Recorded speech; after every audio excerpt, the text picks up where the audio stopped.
সুপ্রিয় দর্শক বন্ধুরা, আজকে আমরা আলোচনা করব থাইরয়েডিজম এবং হাইপারথাইরয়েডিজম নিয়ে এবং এর পাশাপাশি আলোচনা করব কি ধরনের খাদ্য খাবার খেলে আপনার এই থাইরয়েডিজম যে সমস্যা সেটা কিন্তু আপনি অনেকটাই প্রতিহত করতে পারবেন।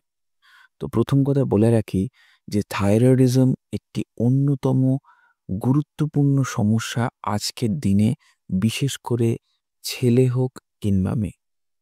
দেখা যায় যে রেশিওটা অ্যাসপেক্টস রেশিও অনুসারে কিন্তু মেয়েদের এই সমস্যাটা কিন্তু বহুল পরিমাণে লক্ষ্য করা যায় এবং পৃথিবীর বিভিন্ন দেশে কিন্তু এই সমস্যার মধ্যে ম্যাক্সিমাম যারা ফিমেল রয়েছে তারা কিন্তু ভোগে এবং এই যে কন্টিনিউয়াস যে সমস্যা, সেই সমস্যাটা বিভিন্ন ফ্যাক্টর জনিত কারণে হতে পারে।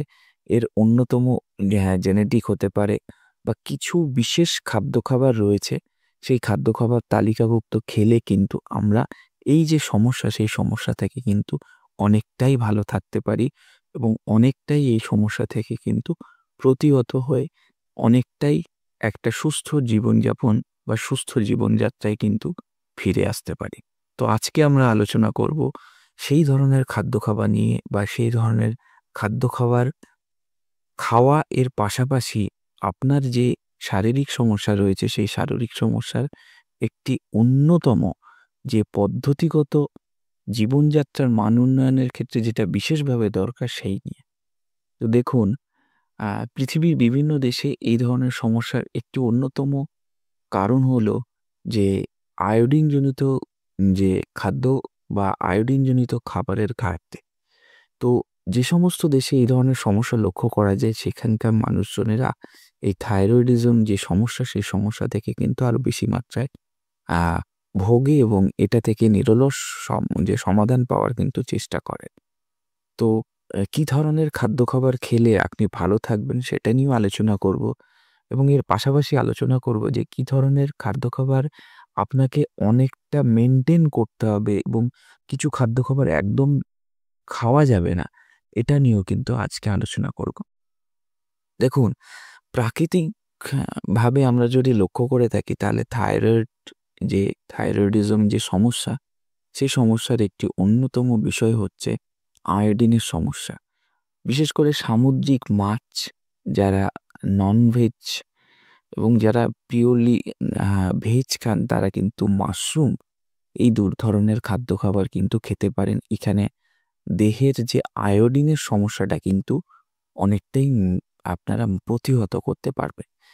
বিভিন্ন ধরনের আ আজকে চলতি বাজারে অনেক ধরনের ওষুধপত্র পাওয়া যায়।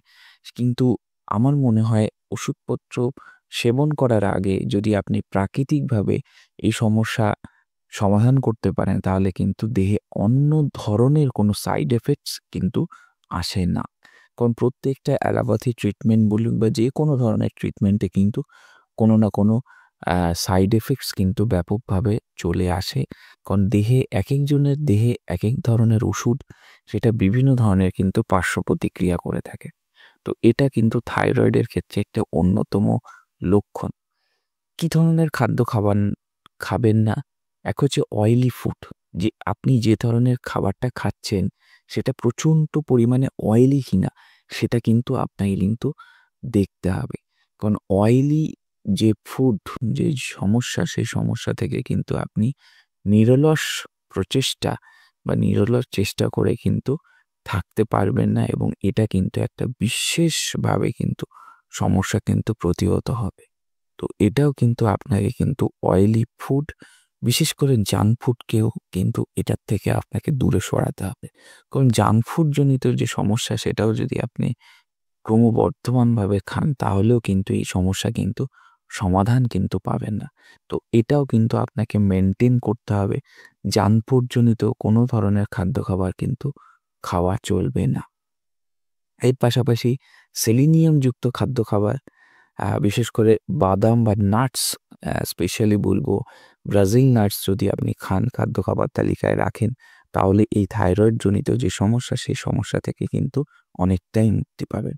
তো এটা গেল প্রাথমিক এবং অন্যতম বিষয় যেখানে আপনার থাইরয়েড যে গ্ল্যান্ড, সেটা গ্ল্যান্ডটি ভালো থাকবে এবং থাইরয়েডিজম যে ধরনের প্রবলেম, সেটা হাইপার থাইরয়েডিজম হোক বা হাইপোথাইরয়েডিজম হোক, তো সেটা থেকেও কিন্তু আপনি অনেকটাই মুক্তি পাবেন। তো ভালো থাকুন, সুস্থ থাকুন। আগামী দিনে নতুন কোনো পর্বে নতুন কোনো বিষয় নিয়ে আলোচনা করব।